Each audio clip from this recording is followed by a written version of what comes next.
for much of the season, but have sort of had a resurgence now, and we will be seeing those. Yeah, and this matchup is actually pretty close. We were talking about this a little bit yesterday. If Tempered Steel draws Tempered Steel, it's really good for them. But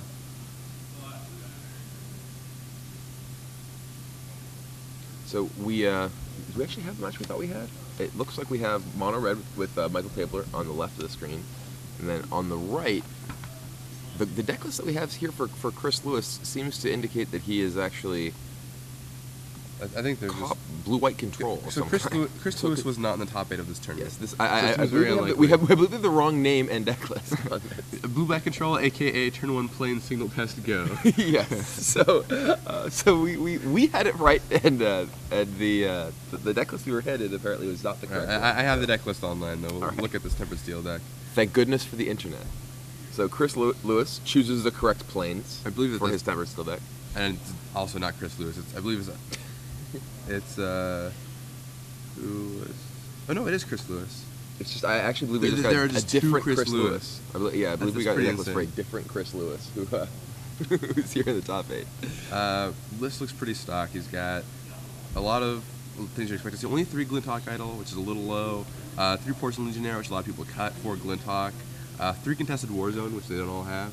One thing that's actually notably absent from his main deck is the card Spellskite. Spellskite's a card that can make the mono red player just go crazy, because so many of their cards, like Lightning Bolt or Burst Lightning or any of these removal spells, can't really kill a Spellskite. And Chris Lewis actually does not have any copies in his main deck. He does have some waiting in the sideboard, however.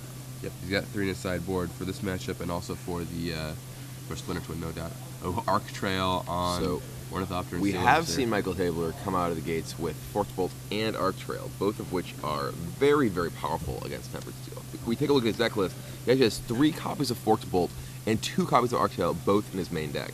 He has another Arc Trail waiting in the sideboard, along with Manic Vandals. So he has a lot of the tools that Mono Red deck needs to be able to win this matchup.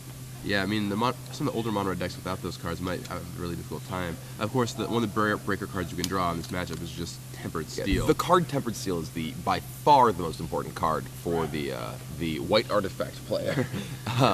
It's an unholy strength for every one of your Ornithopters, which, as we talked about yesterday, is very, very important. It's and Mono Red has no really good way to interact with it. It can't really clean a Tempered Steel off the board, so when it comes down, it's down. Michael Tabler drops a Goblin Guide there, 2 Goblin Guides. All right, time to serve. It's time to get aggressive. And Signal Pest. It's a Signal Pest who is not really what Chris Lewis wants to see on the top of his deck here. A Signal Pest will not help him in defending against those Goblin Guides, and really won't get much of an aggressive plan going.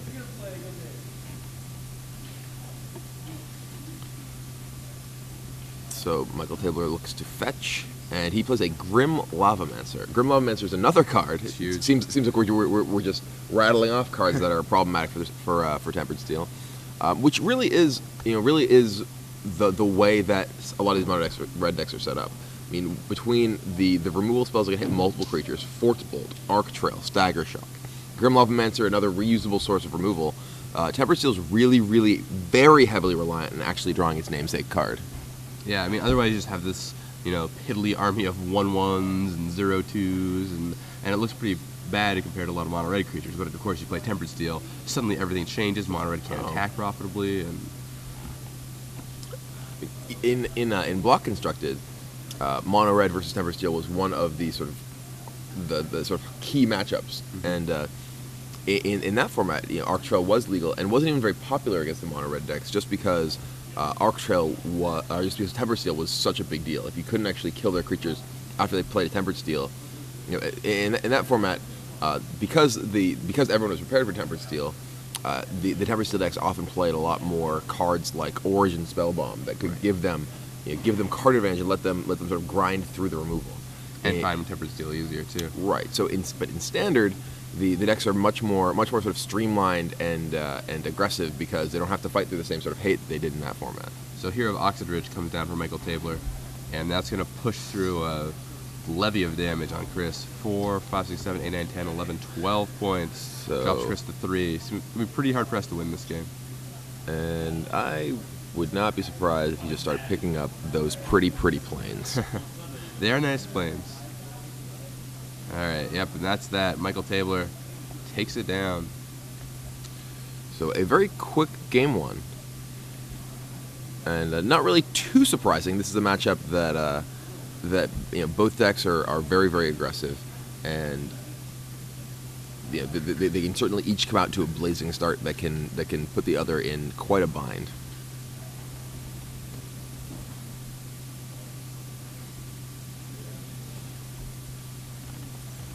The players going into their sideboards here. We'll see what they have.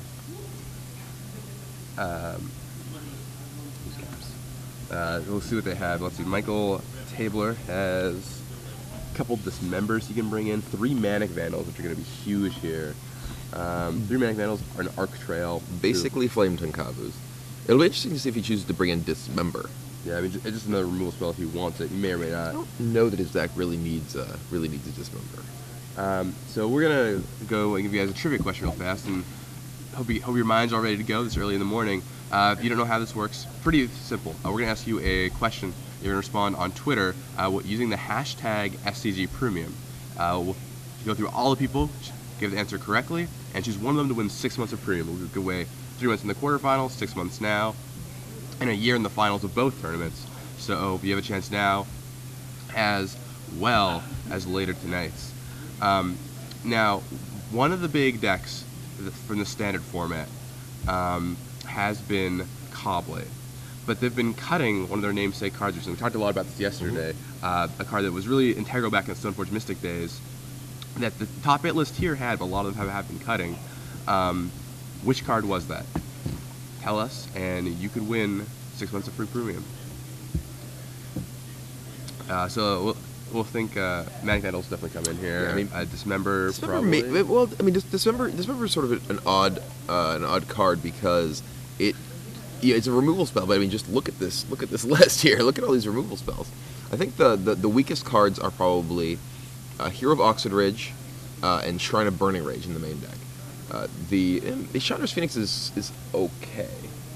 I mean, he has a lot of cards that are just very, very good here. A lot of efficient removal spells, all of which he's going to certainly want against the Tempered Steel deck. And now Manic Vandal certainly comes in, Arc Trail certainly comes in, right. And that's about the whole of it. I think that he could bring in Dismember, but it's not really a matchup where he wants to be taking damage for using his removal, and it's not like he specifically needs the Dismember effect. He might want it if he knows his opponent has Spell Skites coming in, just because it's very important to him to be able to remove Spell Skite. But he's bringing in Manic Vandal that does that as well. Let's take a look on the other half, Tempered Steel. Spell Skite coming in for sure. 4 Core Firewalker. Now that's certainly a big one. I did not see and 2 those. Refraction Wow. Trap. Now that's going to make this matchup That is a quite lot the harder. package to bring in against Mono Red. So if he wants to beat those Firewalkers, he's certainly going to want to bring in those Dismembers. Yeah. I think he has to bring in the Dismember. I think he needs to take out some number of contested war zones. He has 2 basic planes in his sideboard, which help him cast Core Firewalker, and against the Mono Red deck, I think that contested war zone is just a little bit too greedy.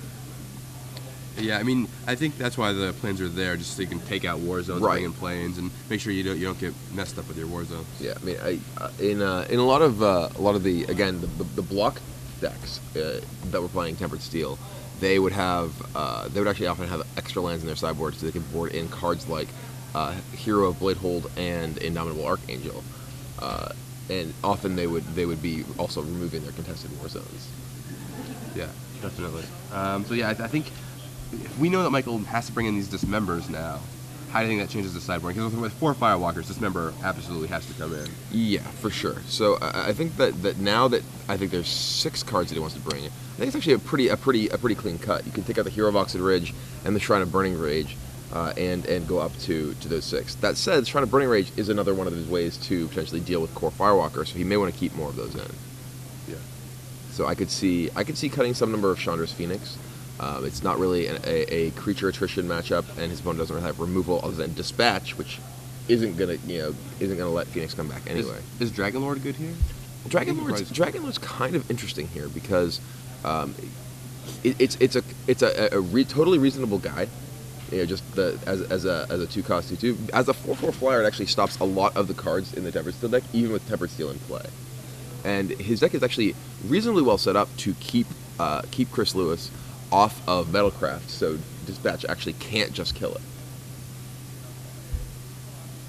So we are back in game 2. Chris Lewis on the play has a Signal Pest on his turn to go with his Pretty Plains, and Michael Tabler opens with Scalding Tarn into Mountain, and we will find out what his turn 1 play is in a moment. Yeah, we'll see if he's got a Grim Lavamancer or something. Really. And that is in fact what it is, an old school Lavamancer. Yes, the only way to go when you're playing with Lavamancers. And ships back to Chris Lewis, who plays a Core Firewalker. Did not keep that hand without a good reason. And so while Grim Lavamancer may be trouble for the Tempered Steel player, Core Firewalker is serious trouble for Mono Red. These players should know their opponent's deck lists. The deck lists have been up overnight, so unless they just decided to sleep all night, then which you can't blame them for, I suppose. I could not blame them for that. This is true. Quite a bit on the line here, actually, for Michael Tabler. He came up and talked to me yesterday. His rating was like 2045 going into this tournament. And, oh, wow. And the ratings cutoff for Worlds is in a couple of weeks. And he was talking, I'm like 6-0, should I drop? Like, what should I do? And I was just, and he just kept playing. He's in the semifinals now. If he takes down this tournament, he might be ratings qualified for Worlds. So there's actually quite a bit on the line here. And perhaps Planeswalker points qualify for Honolulu. Yeah, exactly. So certainly this is Forked Bolt 1 to Signal Pass 1 to you. So this is more than just a Scarcity Open Top A. He's not only qualified for the Invitational, but he's also fighting for a slot at a Worlds invite. It's a lot on the line. So Forked Bolt takes down the Signal Pest and pings Chris for 3, but Firewalker gives him that life back, leaving him at 20. Firewalker is certainly good at that. And a lot of people have opted for Timely Reinforcements recently. But Timely Reinforcements isn't a card that you can really play in Tempered Steel. It's not really right, exactly. It's very difficult to get many reinforcements when you're the one who tends to have a bunch of creatures on the board. Well, I also just think the format's moving toward a place where Firewalker is likely better because people have Hero of Oxid Ridges. They have a lot of ways. Firewalker. Originally, Firewalker was actually the card people expected, and they had cards like Dismember, cards like Shrine of Burning Rage that could get them past Firewalker. Now, you do still see those cards, but you see less of them, and people are much more prepared to fight past the tokens given by Timely Reinforcements. Down comes a Glinthawk. Probably going to return Mox Opal, get free mana. Free 2/2s? Yeah, I'll take it. His opponent can basically kill his 2/2s for free, though, so... Yeah, it's true. Free 2/2s. 2/2s you can kill for free. Alright, he's going to... Killing Ornithopter in response? He's just going to turn that Mox Opal. Yeah. Well, that does turn off Mox Opal. It's no longer going to be able to produce mana when it comes back down. It's true. So, at board position, Chris Lewis, Glinthawk Idol, Vault Scourge, Core Firewalker versus Grim Lavamancer. Versus a Grim Lavamancer who's doing a lot of work. Yeah. And it looks like maybe Arc Trail? No, Shrine. Alright, then there's an answer to the Lavamancer, or to the Firewalker. Mm-hmm. Yeah, so definitely an important card here. I had mentioned during sideboarding that it was possible he wanted to remove those, but as soon as we saw the Core Firewalkers in Chris Lewis's deck list, decided that was probably not the best of plans. It is a very important card to be able to deal with the pro-red life gain creature, and it looks like Michael Tabler, despite that turn 2 Core Firewalker, is doing very well toward stabilizing. Chris Lewis is very low on cards in hand, and Michael Tabler has found the answer to the Core Firewalker as long as he gets to just untap and ping it. Yep, and he's got 2 Lavamancers to clean up afterward, too. And as long as Chris Lewis doesn't drop a Tempered Steel, those Lavamancers will just pick away Lewis's board. Yeah, absolutely. I mean, Michael Tabler is running out of fuel in his graveyard, but there are many, many cards in his deck that can very easily get more cards there. There's more where that came from. So I would be I'd be pretty surprised if he didn't just pop the Shrine and then to kill the Firewalker here, and then use a Lavamancer to pick off another creature. Yeah, that makes total sense to me. Probably kill off the Glinthawk or the Vault Scourge.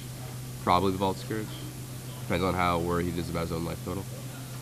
I think Vault Scourge is probably the creature to kill. Especially just because if he lands Tempered Steel, like Glinthawk's not an artifact. The 3 points of life gain every turn is really got right. Yeah, being able to kill, take down the artifact creatures before Tempered Steel lands pretty important. In particular, Vault Scourge can turn the game around quite quickly if it is able to get large.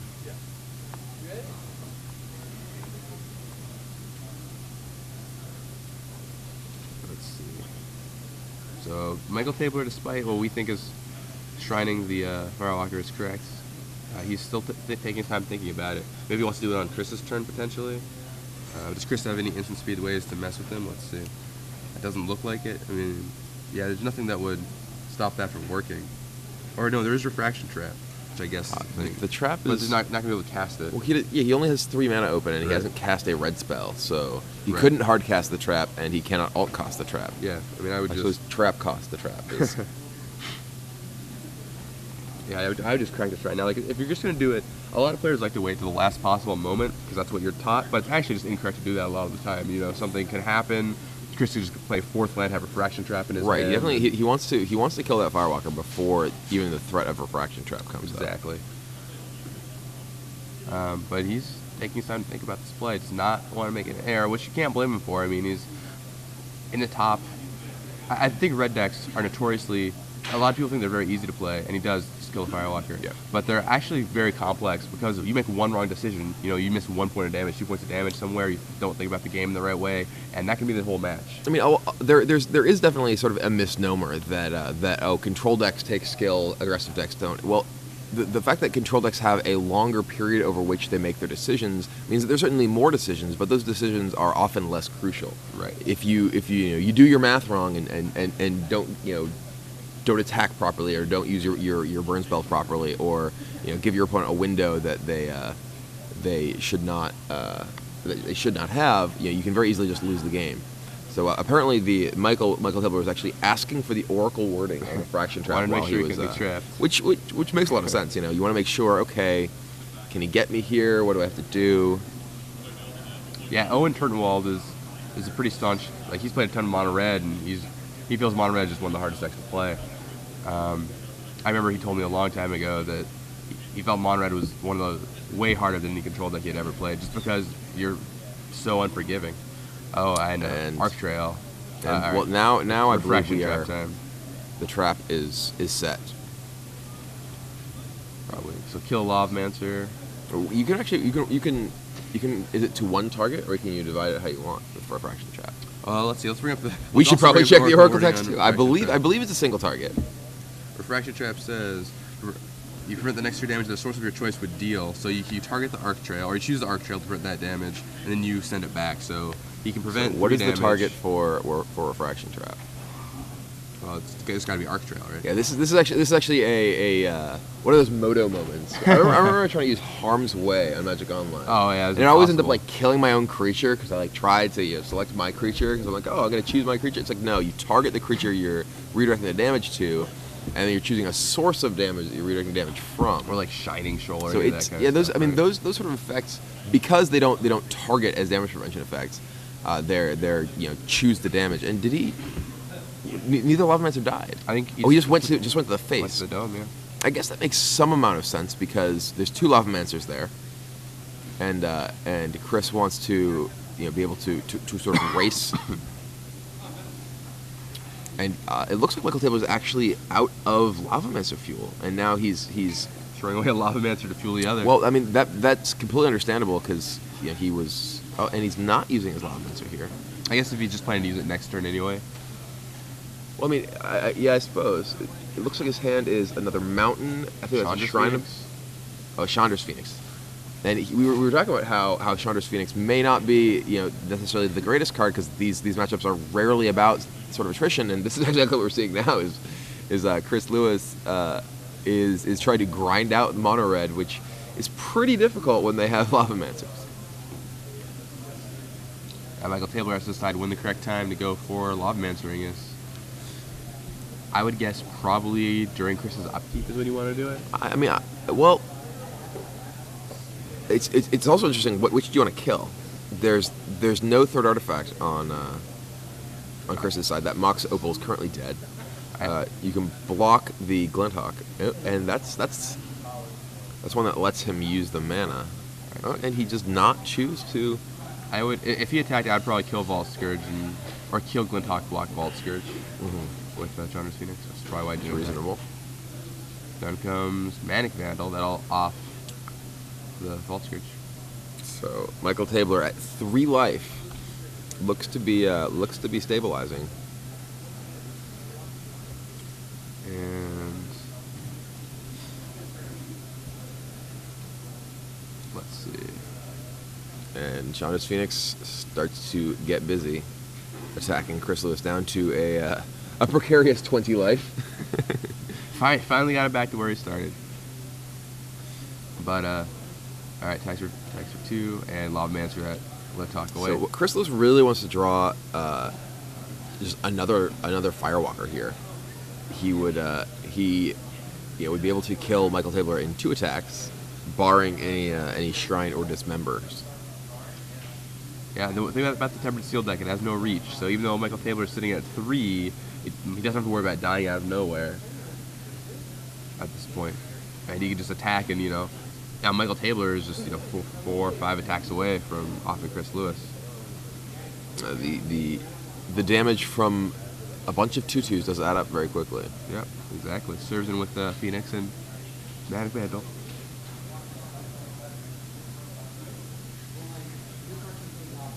Chris Lewis sitting at 16 now. 75 draws. I guess, of course, there also is a possibility that if Chris, no, I get Refraction Trap. You can only send 2 back to Michael Tabler. Because it's from a single source. Yeah, so you can trap back 2 damage to Michael, but Michael is not. That still just bring him to 1. So Michael needs to be very careful about trying to bolt Chris Lewis out of this game. Yeah, I would not recommend with casting Lightning Bolt. I mean, he only has 1 trap left in his deck, but he has been sitting with a couple cards in his hand and hasn't played anything for a bit. There's another play into Chris Lewis.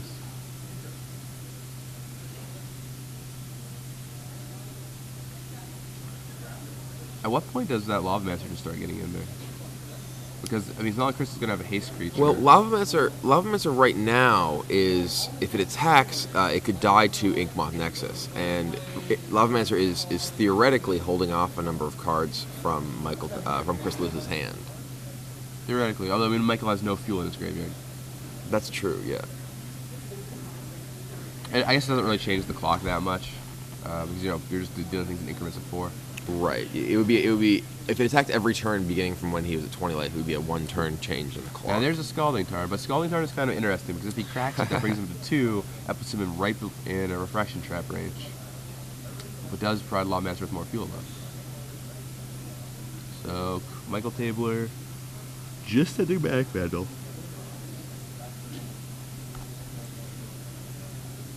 And Chris Lewis is going to take it, drop his 10 life. So I finally chopped him down to half of his original starting total. So Chris could potentially win this game with a Dispatch, just to tap that Chandra's Phoenix. That'd only bring Michael down to 1, right? For some reason I was thinking he was still 2 life. He doesn't have that Scalding Tarn. Yeah, if he chooses to scrack that Scalding Tarn. But I think Michael Tabler's going to be very careful with that Scalding Tarn. He knows what ramifications could be.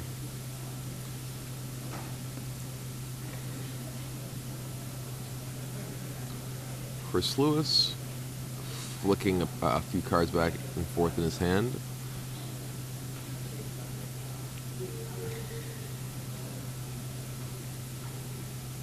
He just passes back to Michael Tabler. So Michael Tabler's still with the slight edge, able to get in with that Manic Vandal every turn.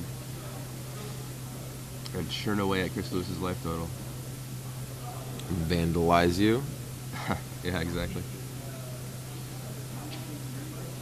Manic Vandal is just so good in this matchup. I mean, it's exactly what Red wants. Like you said, it's playing Tonkavu, kills a guy, I guess a non-Glinthawk creature, and also just Beats it for 2 afterward. Wait for a red deck to get card advantage. The red deck seems to be quite well poised to get card advantage in this matchup. The Lava Mancers, the Arc Trail, the Fork Bolts, the Manic Vandals, it certainly can come out quite a bit ahead. Even just clever use of Chandra's Phoenix is Yeah, absolutely. And when it's beatdown versus beatdown, if you can get more card advantage than your opponent, because it's traditionally hard to get, but if you can get more card advantage than your opponent, you end up way ahead. And the Tempered Steel deck is pretty light on ways to get card advantage. And by pretty light, I mean just doesn't have any. I think. Can't think. He does have a Shrine of Loyal Legions in his sideboard, Yeah. but I don't think we saw those come in. Yeah, I doubt he has those in his deck right now. Okay, another fetch land. So he can activate Lavamancer one shot if he needs to, at the cost of going down to 1 life. And Michael Tabler, once again, knows what risks that carries. Chris Lewis has just done nothing with a ton of cards in his hand. Looks like he has 3 cards, maybe 4. And one of them is another Plains. Alright, so down to 3 cards in hand. And an Ornithopter. He really needs an Unholy Strength right here. I mean, I think if he had Tempered Steel, he'd be on the board already, yep. And he just shifts back to Michael Tabler. Draws his card. Oh, Manic Vandal. That makes sense. Manic Vandal and Ornithopter. Thopter down. It's really just kind of the rub-ins. Like, I just have this Manic Vandal for your Ornithopter. Serves him for 2. We'll bring Chris Lewis down to 6 life. Which is a very precarious life total given what's on the board. Yeah, it's not... I mean, Michael Tabler could end the game, I mean, depending on how he wants to play it. He could maybe end the game next turn, depending on what he has in his hand, but I have a feeling he's just going to be careful. Once again, Chris Lewis has not done anything at all. He's holding 2 cards. If one of them is Refraction Trap, Michael Tabler would lose. So. He definitely has very little incentive to do any more damage to himself or to cast anything like a bolt.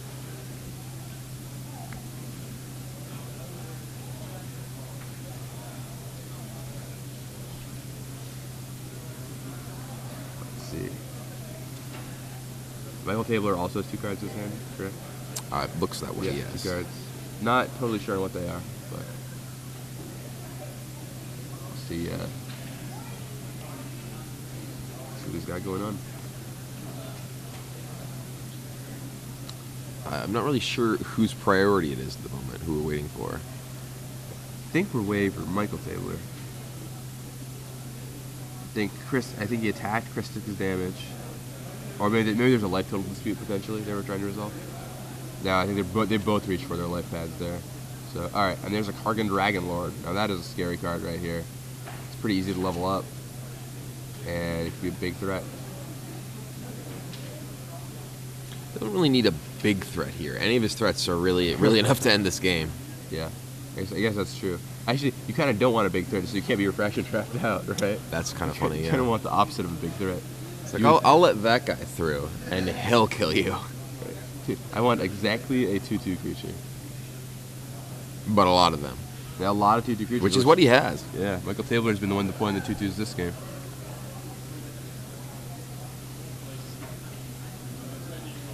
So Chris Lewis in the tank. It looks like Michael Tabler only has the 2 fetch lands open right now. Yeah, Michael Tabler just has those 2 fetch lands open, but And doesn't Chris really Lewis down to use any. 2 cards in hand with another Plains. And Michael Tabler should be able to win next turn. I think it's very likely. Assuming he wants to go for it. If he just wants to continue to be diligent, he really has no reason not to wait another turn. What's his word? Okay, he's going to level up Dragon Lord all the way. I guess the worst case, the game is a draw. Alright, crunch. Well, this actually could actually go very badly for him. Yeah, I didn't expect him to make that play. Oh, the tapping forward. Does he have it? Yeah. I will trap that, and then I'll block. Michael Tabler just took a game that he pretty much had into a draw. He was playing so well around it, too. This is... Well, Chris Lewis needed to block here. He hasn't actually blocked yet. And if he doesn't block, he can die to... Oh, he can't die to Lava Mines. There's nothing in the yard. He could still get bolted, though. So, when the damage resolves, if Michael Tabler... if he gets Chris Lewis to low enough life total that he will die to those Manic Mandals, then it will be a draw. But as it stands, Michael Tabler will be the one who is dying to Refraction Trap. Wasn't that Dragon Lord huge right now? It is, but... Isn't that 10 damage? Right, but if both players go to 0 at the 5. same time... So he prevents 5, you're right, he blocks 2, throws 3 but back to Michael Tabler. So that's 5 prevent from the Dragon Lord, that's 3, 4, 5, 6, but then he can pump it twice, so it'll be a draw, right? Refraction Trap... Oh, sure, yeah. The Kargan Dragon Lord. For some reason I was thinking it was like Honorable Passage, which is preventing all the damage. Oh, no. Just 3 of it. Oh, man, I felt like Michael Tabler was playing so well around that Refraction Trap, too. And then he just decided, I mean, dragons are pretty sweet, like, you can't blame him. He just wanted to go big. I mean, it's like, check it out, I got an 8/8. And I think it's dawning on Michael Tabler. I believe like, it is. What just happened? I believe this game is going to end in a draw. I mean, I guess it's not the worst result Michael Tabler could have had, but considering he was, pretty much had the game won, that's a little awkward for him. Yeah. He's gonna have to work a little harder. He's trying to figure out if there's any way he can win this. No. The way is to untap your mana. Yeah, all he had to do was just not level his Kurgan Dragon Lord. It's kind of funny how that goes. It's like, I mean, dragons are dragons. I mean, your man knows a lot about his dragons. You can't blame him. I mean, it would be hard for me to resist, but I think I would have been able to. But you can't know for sure until you're there. Yeah. I could have a dragon. Do I want a dragon? I kind of do. I think they're just sort of trying to figure out how this situation is going to resolve. Not well for Michael Tabler. Kind of looking around, trying to piece together the board, figure out what's going on. Once again, this is a big match for Michael. If he wins this tournament, he'll probably qualify for Worlds on rating. So, the last tournament where the current rating system is going to make a difference. So, I'm not really sure what if they're just waiting on Michael Tabler to figure out if he can do anything. I mean, I don't know what he could possibly do. I mean, I'm sure he's just. His hand is Mountain Searing Blaze. Yeah, he would literally have to kill Chris Lewis. And it looks like they're packing up to go to Game 3, but it is a Game 3 that's sort of a Game 2, because it's still 1 game to 0. Wow, we do not see this one very often. Let's see if Jeremy can whip us up a draw image on there. The actual draw is very, very rare. Usually when people draw, it's it's an unintentional draw, or it's an intentional draw. It's not usually we're both dead draw. Right. I mean, the only time I've done that is with Death Cloud. We have some really interesting situations. Death Cloud can definitely draw games. Earthquake, sure. Yeah, those cards are actually very tricky because you get into these situations where the board state is such that you can either guaranteed draw the game, right, or play for the win and potentially lose. So the question is then, well, should I draw this game? Should I, or should I just go for it? Should I play in such a way that I Earthquake next turn, but if he has bolt, he kills me? But Michael Tabler just cannot believe himself right now. Look at that. I mean, that game was definitely very weird because it by the fact that Chris Lewis had so many cards in his hand for so long and wasn't really playing much of anything out. I mean, I was certainly putting him on the Refraction Trap, and it did seem like Michael Tabler was as well. And yet that last turn, he was he fell to the siren song of the gigantic monster and just had to get in for 8, which spelled his doom. Yeah. What? A very automatic thing to do, level your Dragon Lord. But I think if he doesn't level it, he just has him, right, that turn? I believe so. Yeah, because his hand was Mountain Searing Blaze. You could have went just Mountain Searing Blaze, Well, Searing Blaze I guess too. Casting Searing Blaze is a very bad idea. Right. It can't poke through 1 damage, but so you have Lavamancer plus. I think you just want to ship your guys. Yeah, just ship all your guys, and then because Chris Lewis was at 6 life. If you just attack with all of your 2/2s, he's dead. Right. I mean, he can Refraction Trap 2 the damage back somewhere, but then you're fine. Right, and he's lost his guy. And if he Refraction Traps, you actually have the opportunity to use your Lavamancer, or even just Searing Blaze in response to the Refraction Trap.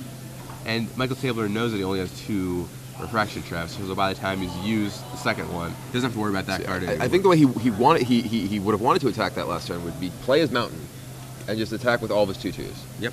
Because then he can respond to refraction trap with Searing Blaze on Glinthawk Idol to win the game. To kill his opponent. And yeah, none of his damage sources do enough damage to kill himself. Yep. Michael Taylor beating himself up, but he's played pretty tight coming up to this point. See if he can still pull out the match. Both games have looked really high in his favor so far. So. Both games have definitely been very much Michael Taylor's games.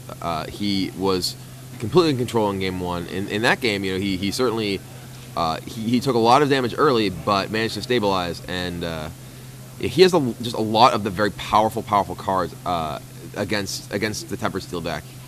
And Chris Lewis is going to... We haven't seen him actually draw Tempered Steel yet. I was going to say. We still haven't seen Tempered Steel, though, which can certainly change this significantly. Right. One card that I actually think is potentially a pretty interesting card for Chris Lewis to sideboard in is Shrine of Oil Legions. We have seen Michael Tabler have the Manic Vandals to potentially deal with them, but that's his only way to deal with them. Core Firewalker comes down for Chris Lewis. Michael Tabler starts off with just a Teetering Peaks himself. So Michael Tabler not off to the races that quickly. I think he's got a Dismember thrown in his hand, though. That Dismember will probably take down that Firewalker. That is a pretty much the goal of Dismember in Michael Tabler's deck is to kill Core Firewalker. Can't blame him. This card's certainly pretty problematic. And Michael Tabler will drop to 16, but that Firewalker will clear off the board. Chris Lewis also had no 1-drops, no Memnites, no nothing like that. So it's possible he kept a hand that just had Tempered Steel and no action, or a bunch of Firewalkers or something. We'll see what he goes for this turn. Well, Firewalker number 2. Yep. So one of the interesting things about the Tempered Steel deck against Mono Red is how important the card Tempered Steel is, and the sequence of plays that you want to make if you actually have Tempered Steel in your hand. I was actually talking with Patrick Sullivan back, when M12 first came out, and Tempered Steel was one of the more popular decks that it is now, and he was saying that whenever he played against Tempered Steel decks, they would always just play out all their guys, and he'd just kill them, and then they'd play Tempered Steel and have nothing.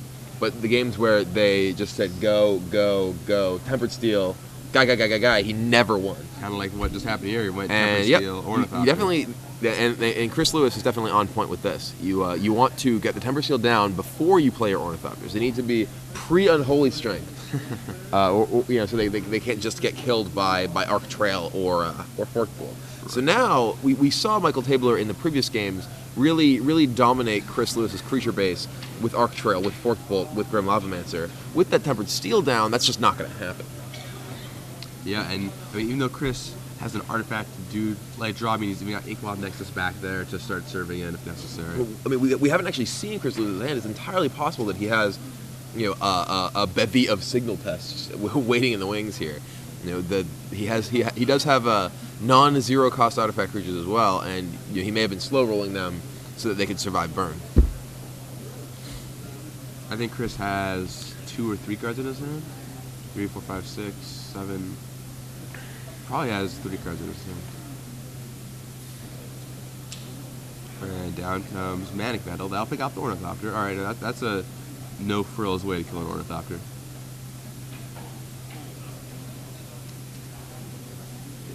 And let's see what goes on for Chris Lewis here. Yeah, so after throwing away game 2, Chris Lewis, Michael Taylor does not want to lose this match, but Chris Lewis is certainly in a really good position here. Another Firewalker, wow. Yeah, without any artifacts, I figured Chris must have kept the Firewalker every hand. And this is one of the best draws that Chris Lewis can possibly have. Tempered Steel to protect all of his artifact creatures, Core Firewalkers to make it very difficult for Michael Tabler to really advance his board in any way. Yeah, and now Michael already has 1 Dismember, so he's got 4 Shrines and 1 Dismember left. I don't think he has any in his hand. We haven't really seen any. No Dismembers, and I don't think he's got a Shrine either. Plus, those Firewalkers are just plucking away at his life total. Right, Michael Tabler's already down to 10.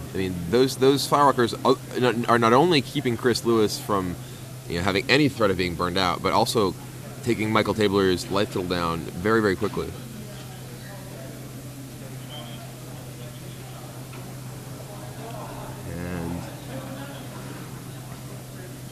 I think Chris is doing another Tempered Steel. Serves in for 4. Will drop Michael Tabler to 6th life.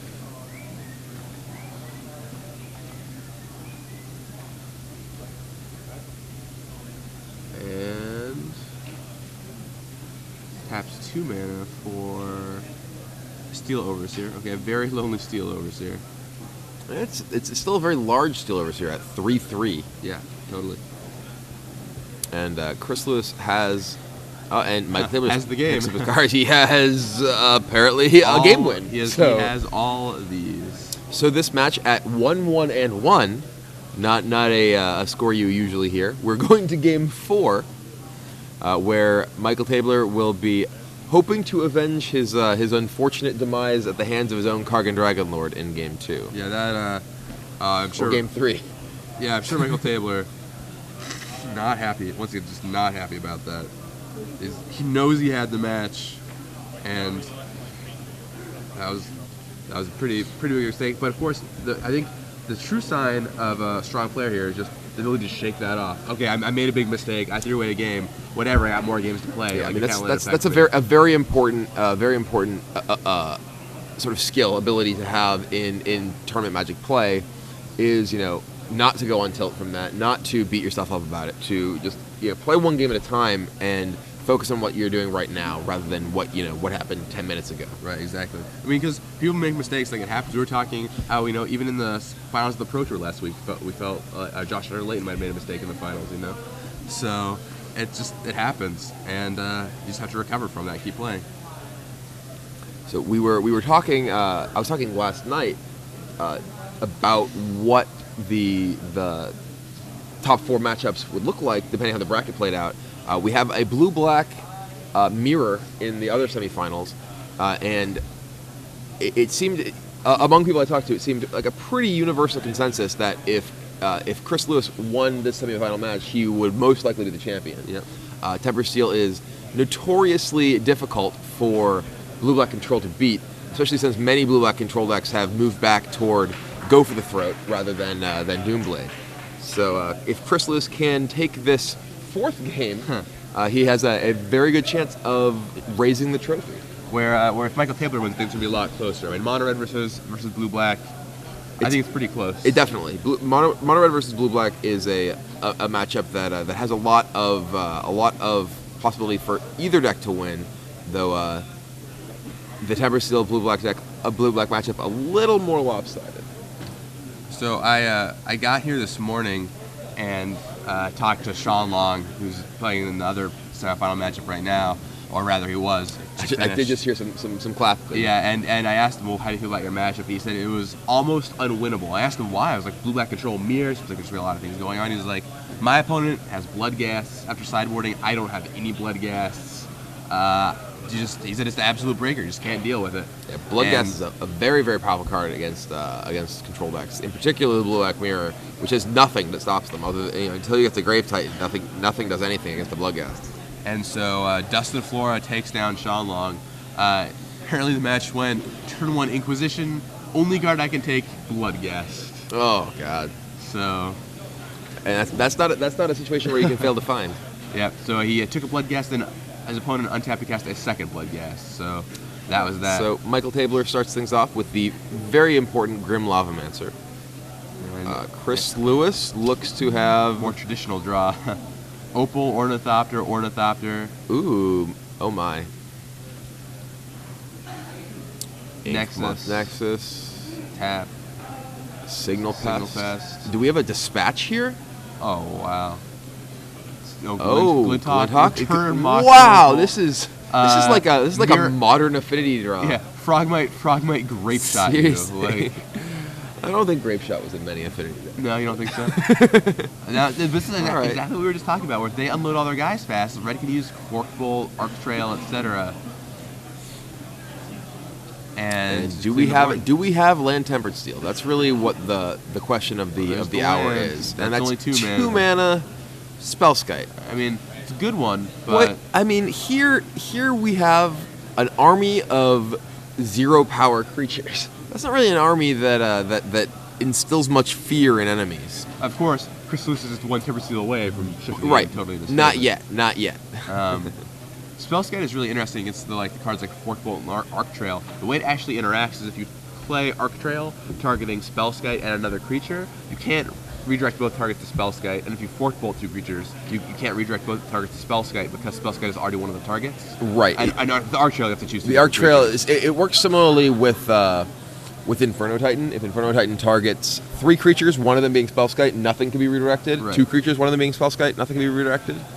So that Spellskite does go down. Michael Tabler uses a combination of Searing Blaze and Grim Lavamancer to eat up that Spellskite. Also drops Chris Lewis to 17. So it's kind of interesting how those cards play Spellskite. To give you a little bit of play there. Chris Lewis going on the poison plan. Haven't seen any poison damage dealt, but this will be the first. Michael Tabler goes up to 1 poison.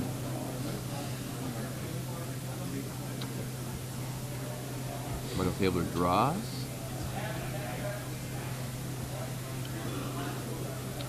Let's see, I think his hand is Grim Lavamancer.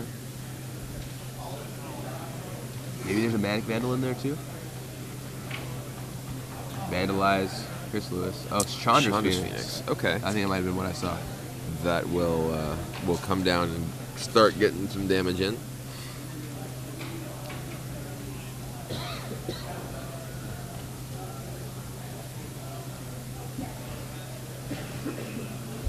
And So Chris Lewis saying Chris Lewis sitting at 15. in need of a Tempered Steel. Yep. And if he draws a steal, the game is that's this 3. is 3 mana. And there it is. Tempered Steel comes down for Chris Lewis. And will we see this game turn around? And that's 4 cards for him. All right. Boom. Getcha. So Chris Lewis has 1 card in hand, I believe. It could be a Refraction Trap that we saw in one of the previous games. Take down everything.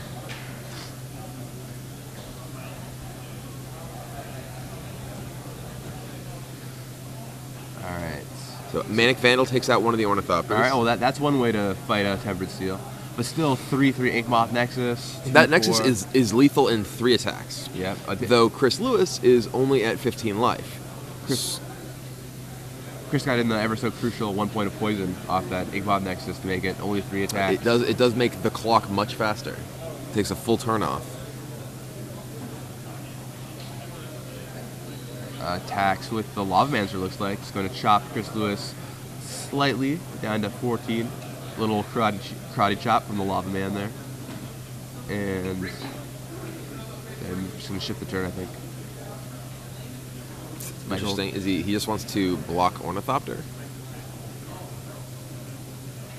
Or does he want to block Inkmoth Nexus? Yeah, I think probably blocking Inkmoth Nexus is more likely. Of course, if he'd also just be a trap. Chris could activate the Nexus. Michael Tabler could then go for a Lightning Bolt on it. Now, Chris Lewis could have Refraction Trap too. Both coming in. Chris Lewis not fearing any damage coming from Michael Tabler.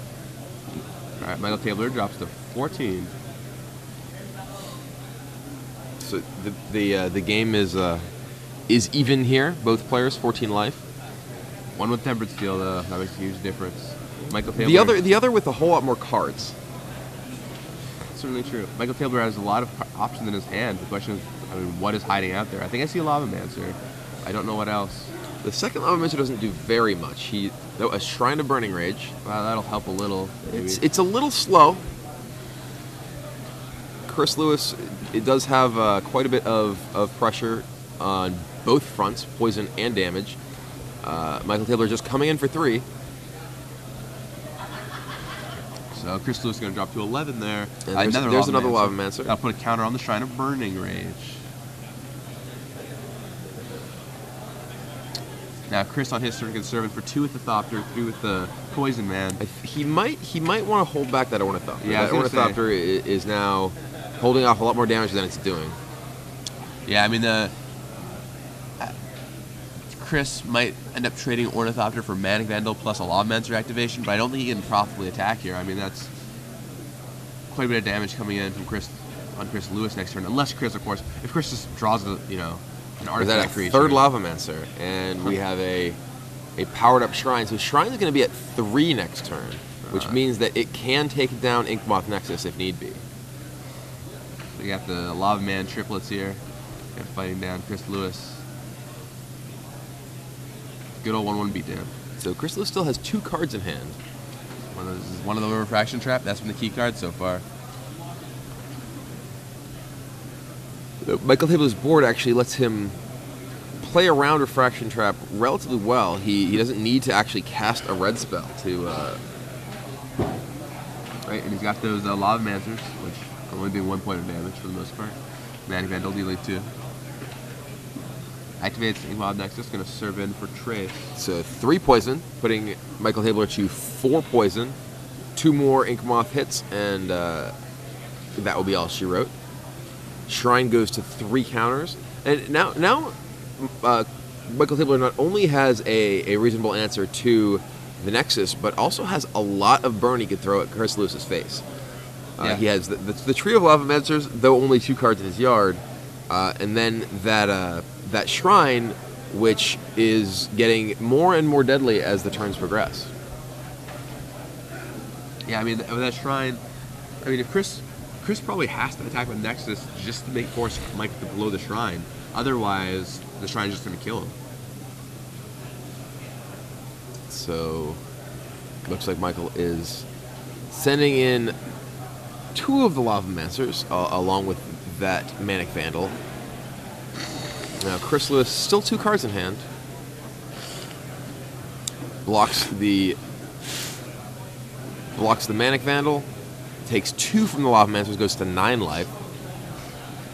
And now, will Michael Tabler use his Lava Mancer activation to kill the Ornithopter, or is he saving it for Chris's face? I think I'd probably kill the Ornithopter here. Just get it out of the way. Well, I mean, the math on this race is actually pretty tough. Yeah, I mean, once again, Michael Tabler has been playing pretty tight, save for the game he threw away. Other than that, he's been playing very tight, though. And, I mean, made one error, but he's been calculating out all of his damage, making sure that he can do exactly what it takes to... So if he Lava Mancers the Ornithopter, that means he can get in with all of his Lava Mancers next turn. Yeah. Which will put Chris to 6 life. But if he just says go, yeah, he's just saying go. Which I think is totally reasonable. I think that Ornithopter doesn't represent a huge threat. He has that Shrine that's ticking up that can possibly just kill Chris on its own, as well as the Lava Mancers that he just go to the face with. So he isn't really scared of that Ornithopter. Fair enough. I think Chris, even if his Nexus is going to die here, needs to send it in and sort of hope that it gets hit by that Shrine. Yeah, I think Chris has to attack just to draw that Shrine out. I mean, if he has another land, he can play a land and threaten Refraction Trap, but does not look like he does. There's Plays Memnite and says go. Memnite passed. Uh-oh. That's inevitability on Michael Tabler's part. Yeah, that Shrine, I think I don't know. I think you might have to attack there.